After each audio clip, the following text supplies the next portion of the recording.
Eu fico imaginando um jovem, um adolescente negro que tem toda aquela descrição de matemática, com essa tradição de que matemática é a ciência dos inteligentes e tal, e ele não se vê em lugar nenhum.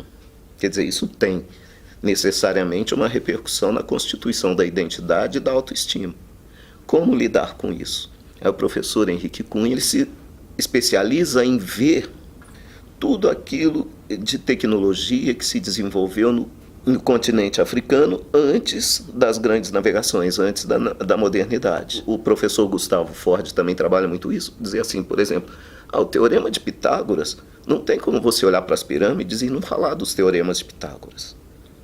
Ele é a base da construção das pirâmides, só que as pirâmides são muito anteriores a Pitágoras. Então há um apagamento dessa contribuição da África. Eu estou usando as pirâmides só como exemplo, porque são muitas construções. Então, o apagamento dessa contribuição da África para a matemática, ciência. As nossas heranças são o corpo e a mente. Foi tudo que nós conseguimos trazer. E isso foi reelaborado no Brasil. Então, nessa reelaboração, há um conhecimento matemático da população negra brasileira que está muito presente nas instituições de resistência cultural, e que também não aparece. O raciocínio matemático, e o que para a gente é mais interessante, é o que me interessa em particular. É mostrar para uma criança negra, para um jovem negro, por exemplo, que aquele problema mais clássico dos vestibulares, aí mais tradicionais, do trem que entra no túnel, né, para sair do túnel, a gente ria, porque dizia que era uma pegadinha, mas é uma interpretação, né, porque você começa a contar o tempo no momento que o trem entra no túnel e só para de contar depois, né? E isso significa que a extensão do trem se soma à trajetória. Isso é um problema que derrubava todo mundo no vestibular. Vinha como um problema de física e derrubava todo mundo no vestibular. Mas é uma coisa que as escolas de samba tradicionalmente vêm fazendo há quase 100 anos. E de uma maneira, assim, muito dinâmica, porque você não tem um trem, uma composição prontinha. Você tem grupos que vão chegando, vão se organizando e tal. Aí o cara chega lá e fala assim, alô, escola de samba, a avenida é sua. Aí começa a contar o tempo. E quando vai parar de contar? No momento que sai o último integrante, quando fecha o portão.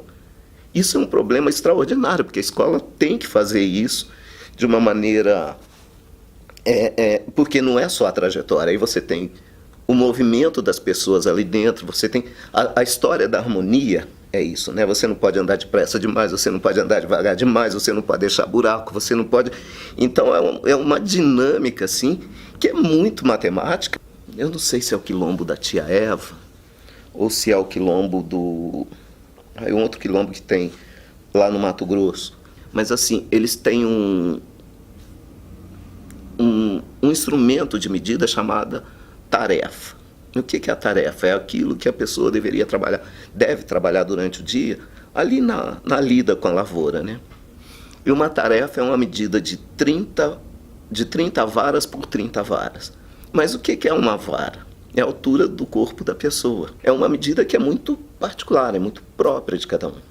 Isso, na religiosidade negra, é muito forte, né?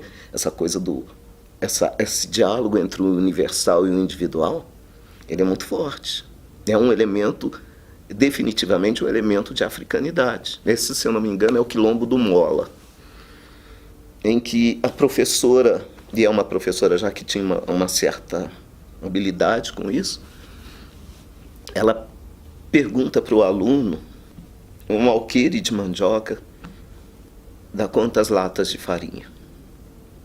E o menino responde assim de imediato, um alqueire dá, se eu não me engano, 56 latas. Ele sabe mais ou menos, por exemplo, cada pé de mandioca, a quantidade de raiz e de que maneira aquilo reverte na farinha.